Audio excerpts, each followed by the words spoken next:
Hi, I'm Jordan Salcido here with Joe Campanale at my favorite wine bar, Amphora, in the West Village of New York City for eHow.com. And we're talking about wines to serve at holiday parties.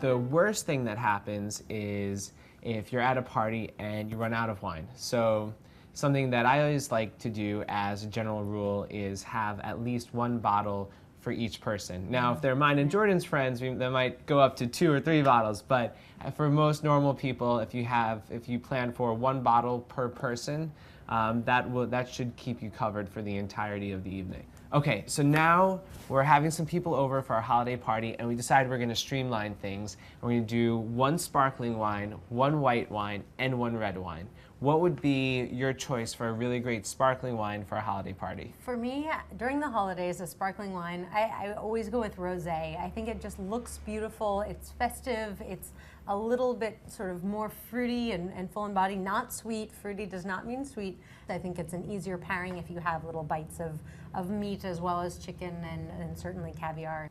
Now, for white wines, I think there are some really great values up in a small area in northern Spain called Rías Baixas. It's a mouthful, it's really hard to say, and the grape there is called Albarino. But it's a really versatile wine. It has a little bit of fruit, a little bit of minerality, so it's a really good in-between for people who like wines that are more flavorful and fruit-forward, like Riesling or Sauvignon Blanc, and people who don't like those sort of wines. And I really think that you can get some great examples for under $15 a bottle, $10 to $15 a bottle. Rías Baixas Albarino for the whites.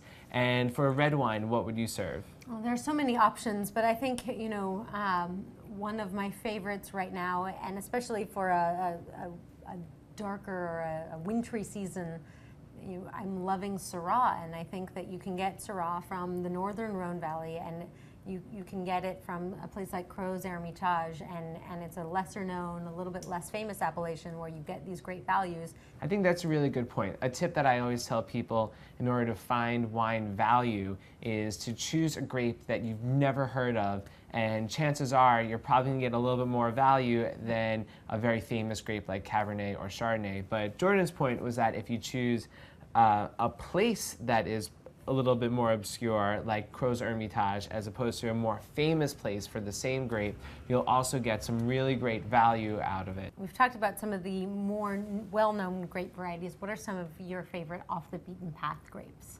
I just got back from a trip to the Republic of Georgia, which was a former Soviet satellite country. And they have the oldest winemaking tradition in the entire world, and there are 2 very, very interesting grapes that are native to Georgia. One is a white grape. Now, it's a mouthful. You ready for it? It's called Arcazzeltelli. Arcazzeltelli! Arcazzeltelli, you've heard of it. Sounds like a rapper. Arcazzeltelli.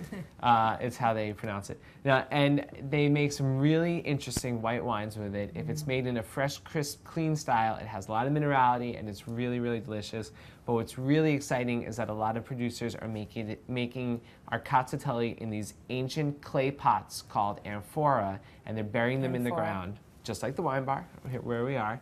And they're making these really profound, unique wines that in the industry, we like to call these orange wines. They're obscure, they're made with skin contact, and they're unique, but they're really, really fun.